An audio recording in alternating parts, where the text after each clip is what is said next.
Alien king अपने पूरी ताकत में आ चुका है। क्या सैतम्मा उसको हरा पाएगा या फिर एलियन किंग पड़ेगा सैतम्मा पर भारी और पृथ्वी को तबाह करके यहाँ पर एलियन बस्ती को बसाएगा? चलिए देखते हैं। अब हमें पिछले एपिसोड को कनेक्ट करते हुए दिखाया जाता है कि ईस्पर ने सारी जहाज को तबाह करना शुरू कर दिया है अपनी शक्तियों के दम पर। तभी नीचे एक यस रैंक हीरो दूसरा दिखाया जाता है जो उसकी शक्तियों को देख करके कहता है कि वो जरूर ताकतवर है लेकिन मैं भी तोड़ सकता हूँ, और इतने में ही वो एक बिल्डिंग उखाड़ करके शिप की ओर फेंकता है। तभी ईस्पर उस बिल्डिंग को तबाह कर देती है और उसे सचेत करती है कि मेरे रास्ते में मत आओ, नहीं तो मैं तुम्हें भी मारने में कोई कसर नहीं तोड़ूंगा। तभी हमें नीचे बहुत सारे एलियन दिखाई देते हैं जो आपस में कुछ चर्चा कर रहे होते हैं, उनकी शिप टूट रही होती है, वो हार रहे होते हैं, लेकिन फिर भी उन पर कॉन्फिडेंस होता है क्योंकि अभी एलियन किंग जिंदा है जो कि बहुत ज्यादा ताकतवर है। साथ साथ हमें जेनास भी दिखाया जाता है और एक दो हीरो उनके साथ में और होते हैं जो ईस्पर की ताकत को देख करके बहुत ही उत्साहित होते हैं और उनको डर भी लगता है कि ये बहुत ज्यादा ताकतवर है, इसीलिए ये रैंक 2 है। और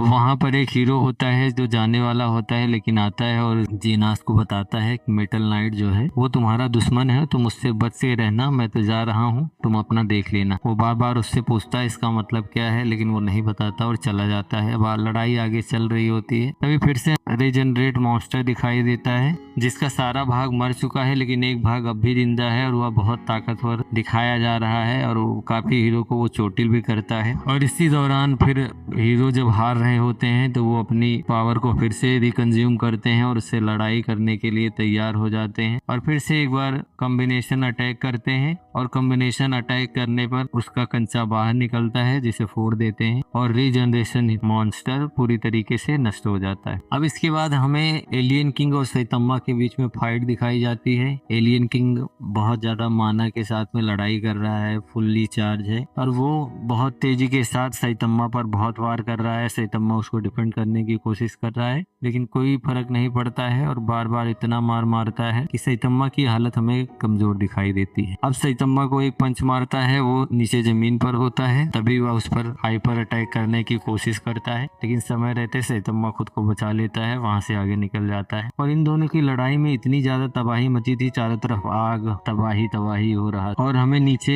हीरो वगैरह भी दिखाए जाते हैं जो उनकी लड़ाई को देख करके बड़ा परेशान होते हैं कि इतनी तबाही कहाँ से आ रही है। उनको अभी तक ये भी नहीं पता था कि सैतम्मा लड़ रहा है और अभी भी नहीं पता है। फिर इससे बचने के बाद में सैतम्मा जैसे ही खड़ा होता है इतने में बहुत तेजी के साथ में एलियन किंग आता है और उसे पीछे से मारने की कोशिश करता है लेकिन एक बार फिर से सैतम्मा खुद को टाइम रहते वहां से हटा लेता है और बच जाता है, उसे कुछ नहीं होता। फिर अब एलियन किंग और सैतम्मा के बीच में बातचीत हो ही रही होती है तो लंबी लंबी हाँक रहा होता है। तभी सैतम्मा कहता है कि फर्जी की बख्तही मत करो, जो करने आए हो वो करो और दिमाग मत चाटो इधर उधर का, जिससे वो गुस्से में आ जाता है और अपना लीगल फॉर्म को ऑक्युपाइड करता है। और इस बार वह अपनी पूरी ताकत को एक्टिवेट कर देता है जिससे हमें बहुत सारी एनर्जी देखने को मिलती है और साथ ही साथ में उसके चारों तरफ एक एनर्जी की शील्ड भी हमें दिखाई देती है जहां पर वह सैतम्मा को फंसाता है और बड़ी मार मार रहा होता है। और वो इतनी तेज होता है कि सैतम्मा को डिफेंड करने का या फिर अटैक करने का कोई चांस ही नहीं मिलता है और उसे लगातार मारते हुए इधर उधर लड़ाते हुए वह उसे बहुत जोर से एक पंच मारता है और हमें सैतम्मा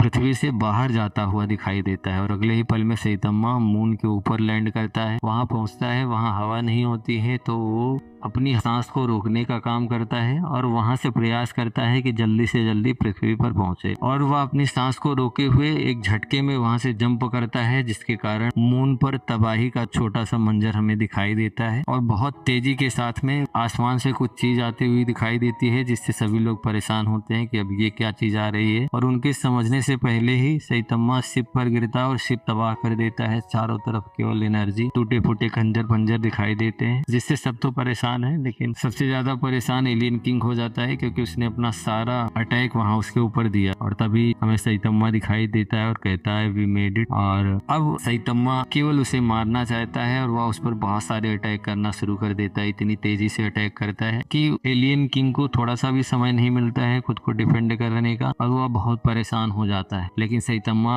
रुकने का नाम ही नहीं ले रहा था, उसके अंदर कोई भूत आ गया था और उसे मारे जा रहा था और जैसे जैसे उसको मार रहा था वैसे वैसे वहाँ उसके शरीर से बहुत ज्यादा एनर्जी निकल रही थी जो आसपास तबाही मचा रही थी। वो कहता भी है कि अगर तुम मुझे फोड़ दोगे तो इस एनर्जी से पूरी पृथ्वी खत्म हो जाएगी, जिसके कारण सैतम्मा उसे दूर ले जाने की कोशिश करता है और उसे उठा के फेंकता है आसमान की तरफ और वहां पर मारना शुरू कर देता है और उसे बहुत मार मारता है और आखिरी में कहता है कि ये मेरा लास्ट मूव है और एक पंच जोरदार देता है। जैसे ही वह जोरदार पंच पड़ता है उसके ऊपर में हमें एक विस्फोट दिखाई देता है, बहुत ज्यादा एनर्जी वहां दिखाई देती है। नीचे सारे लोग चिल्ला रहे होते हैं कि क्या हम जीत गए। और तभी हमें वहां एलियन फौज भी दिखाई देती है जो एलियन किंग के मरने पर वो परेशान हो गई होती है। अब समझ में आ गया होता है कि अब वह नहीं जीत सकता है। और साथ ही साथ हमें जेनास वगैरह भी दिखाए जाते हैं। जेनास को पता था ये सैतम्मा का ही काम हो सकता है, वो खुश था कि मास्टर ने कर लिया। अब हमें अगले ही पल एलियन किंग जमीन पर पड़ा हुआ दिखाई देता है और सैतम्मा से कुछ बात कर रहा होता है। कहता है कि तुम मुझसे झूठ कह रहे थे कि तुम कमजोर हो, तुम इस पृथ्वी के सबसे ताकतवर आदमी हो, तुम झूठे हो। मेरी लड़ाई बेकार नहीं गई, मुझे खुशी है कि मैं एक बहुत मजबूत आदमी के साथ में हार गया। और इसके बाद सैतम्मा उसे कोई जवाब नहीं देता, पैदल वो आगे की ओर निकलता हुआ आता दिखाई देता है। इसी के साथ आज का एपिसोड यही खत्म होता है। वीडियो को लाइक कीजिए, शेयर कीजिए, सब्सक्राइब करना बिल्कुल मत भूलिएगा।